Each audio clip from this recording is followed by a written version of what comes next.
Well, thank you for joining me again. In this presentation, we're going to take a look at where trust is configured in the 4 stages of the Tuckman model. So in the forming, storming, norming and performing stages. Really important that we remember these stages are vital to go through. I hold it almost akin to how kiddies learn to walk.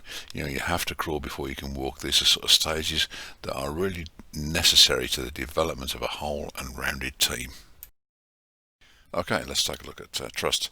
So just to remind ourselves, state is just what's happening, what's going on around here, and we're talking about how trust features as an important factor of team development. And let me reiterate, we're going absolutely nowhere without it. Early stages. People will access the leader, and I want to point out here that the leader should be generally the structural leader. However, there are other leaders in groups, and they can be quite powerful people who don't have, if you like, the structural authority. It's not their job, but nonetheless they have an amount of sway, an amount of power within that group.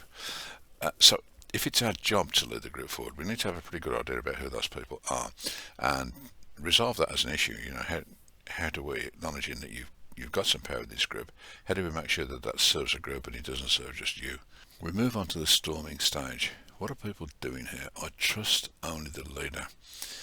Well, in terms of ego, I suppose in a short-term basis, it can be quite rewarding, really. If it carries on too long, that will be all you do. It's understandable that at the storming stage, people are reluctant to move because they are fearful, maybe, of making errors. So what we need to do is to create an environment where it's okay if we're clear about what's going on, if it's in line with our policies, the direction of travel we're going in, that's all right. I can let go of that. We can take that risk, and we can just take it. If things go wrong from time to time, let's take a look at it as a learning experience, a developmental experience. So the trust that we're developing in leadership through the storming stage is moving away from almost a parental authority into a far more developmental one. But before we get there, we've got to go through that norming stage, and in that norming stage, that's where we're going to put in policies and procedures and processes, and I'd like to think again of almost as a manual. This is what I do next, and it's a fine and comfortable place to be, but it's not a good place to stay, because, to reiterate, change is constant, it's accelerated, it's unpredictable, and in terms of organisational survival, our sensitivity to it and our capacity to handle it is going to be absolutely vital. So what do we really need to trust? We need to trust the people. So in a performing team, they will trust each other absolutely and implicitly. And they can talk about that trust. They can use it as a platform to move on from a position of strength. Now, in order to get there, leaders, managers, supervisors have to ask some pretty demanding questions.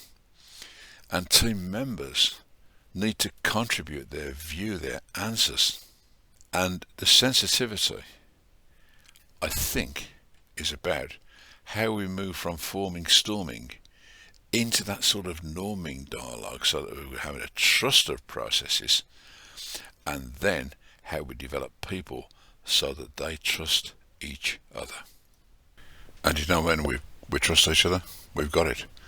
What it means is, I've got your back, you've got mine. We can challenge each other, and that challenge will be seen as constructive, it'll be seen as developmental, and it'll be seen as an expression of how and why our relationship within the team is a good one. We trust each other to the extent that we can seek clarification without that clarification being seen as implicit or explicit criticism. So what's the leadership challenge here? Well, in my view, it's about establishing a high trust team where criticism, critique, challenge is seen as valid, it is welcomed, it is saying that something, actually we need to back this up with a few facts. We need to be able to state to each other pretty clearly where we're coming from here. What's the reason for our challenge, and also how do we get approval in, how do we celebrate when things have gone really well because we trust each other? There is a strand to this, and it's about how a leader, manager, supervisor creates an environment within which this is okay. And I've heard it put beautifully. How do we leave our stripes at the door when we're having these meetings and talk frankly? I heard a lovely line, and it was, unless we're able to tell the truth to each other, and through the truth comes trust, unless we're able to do that, we can expect only the mediocre. So if we really do want to move ourselves forward as a performing team, a performing organisation, then we need to be able to talk to each other with honesty, candour, openness. And to do that, we need to say that happens within the context of trust.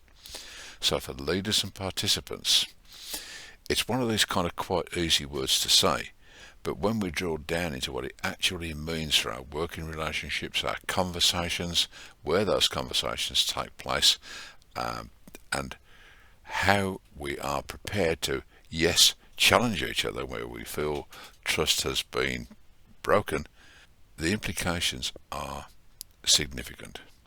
So it's an area that we might do well to dwell on and to ask ourselves a few questions about how we ensure that we've bottomed out this idea of establishing what trust looks, sounds, feels like for us in our team. And if we weren't one of our team members, how would we know it was going on in that team? So it's often very useful to step outside of your own boundaries and see yourselves as other people see you. Useful, but not easy. Well, as ever, thank you for joining me. I hope you found this useful. There's some ideas. Please contact us if there's any areas you'd like to discuss. And I hope you can join us for our next clip, our next presentation, where we're going to take a look at relationships, team relationships, within the context of the Tuckman model. Thanks very much indeed. Bye-bye now.